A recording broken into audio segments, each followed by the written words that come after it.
So we have an update. There's an update, and it's not a good one. If you actually read the GoFundMe, you know the story that is in there about how I almost lost my mom in August. We found her completely unresponsive with heat stroke, gray eyes, chapped lips, ragged breathing. We had to call an ambulance, me and my brother did. And she went to the hospital with a fever of 106. They thought that maybe there may be some potential brain damage because they didn't know how long the fever had occurred and been there. So they intubated her, they ice bathed her, trying to bring the fever down, you know, pumped her full of antibiotics and etc. And I was informed after, a while what was going on. And they basically told me, there may come a point where if she has an advance directive, you may have to make a decision. And she does. I don't want to be survived by machines. And since my dad passed away in 2016, me and my brother are her proxies.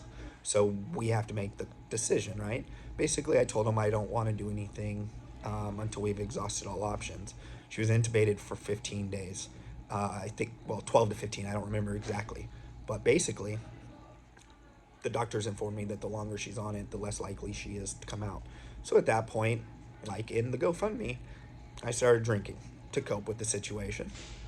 And I drank heavily through that. Thankfully, at 2 months, she was in hospice. She was recovered. And I realized that it helped with the pain. Now, I've never really been a hard drinker, social back in the day. Hadn't drank for more than like 8 months at that point, 9 months. And even just then, it was a glass of champagne on New Year's. And so, got heavy into it, made the conscious decision to quit. And I haven't verbally shared this because it's kind of ashamed, but it's written in the GoFundMe. I made the conscious decision to quit. So I tried to self detox. If you know anything about alcohol, apparently, and I've never dealt with this, I've dealt with hangovers, etc. But you can basically die of seizures, etc. I took a spill on day 2. That's what brought me into the hospital. So they checked me for, the head shit and everything like that. And then they scanned, my body because I was telling them how, I've had this constant pain, etc. And because I was honest and shared with them, hey, I was drinking pretty heavily for 4 months due to this situation. They kept an eye on me for that. Helped with some medicine detox. And then, good.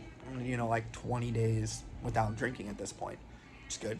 No, I can never drink again. I'm fine with that. Never want to drink again because I'm not going to put my body at risk ever again like this. I mean, there's things outside my control that may occur with this, but I can't control this. Well, USC's doctors said yes, but their board said, what if he needs a liver transplant? I don't have psoriasis.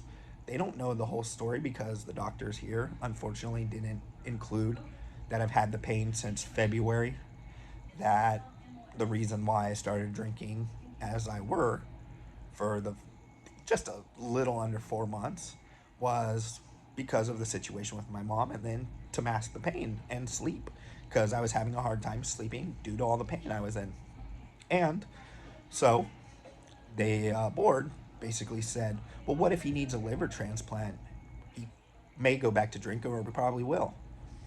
They don't know that I was the one who chose to quit, that it was only 4 months, so they're probably thinking worst case scenario about me. They don't have the story because the doctors unfortunately didn't include it in my medical chart, and they look at me as a statistic. They're looking at me the way Canada looks at people, and basically they became a death panel. And currently, UCLA did the same thing. They're a publicly funded university. So, what I'm going to do, and I've been talking to some friends and other people, I'm going to be reaching out to Devin Nunes, who was my former congressman, and then David Valotto, who is our current congressman, and share my story.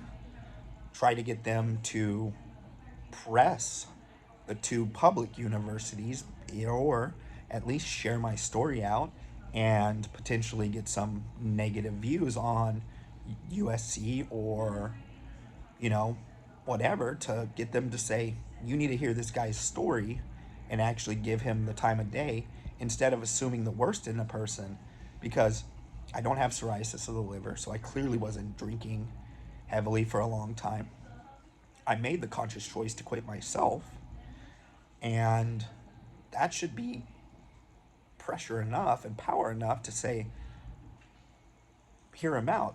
I've even been thinking about potentially having people I've worked with and friends in the area who know me well, who've worked with me and know that when I put my mind to something, whether it be not drinking ever again or getting a promotion or whatever, that I get it done.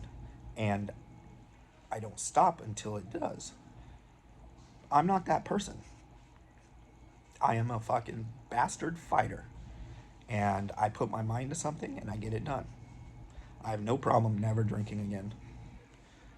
They said that smoking weed wouldn't hurt me, so I'll smoke weed if I need something to help me sleep.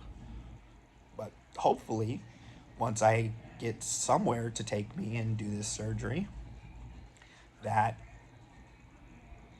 I won't have the pain anymore after I've recovered. I won't have to deal with the constant pain for 10 months. Well, now going on 11. So that's update number 3. Little too serious, but you guys, I don't know if you read it all, but it's there. You're informed. I appreciate all the support.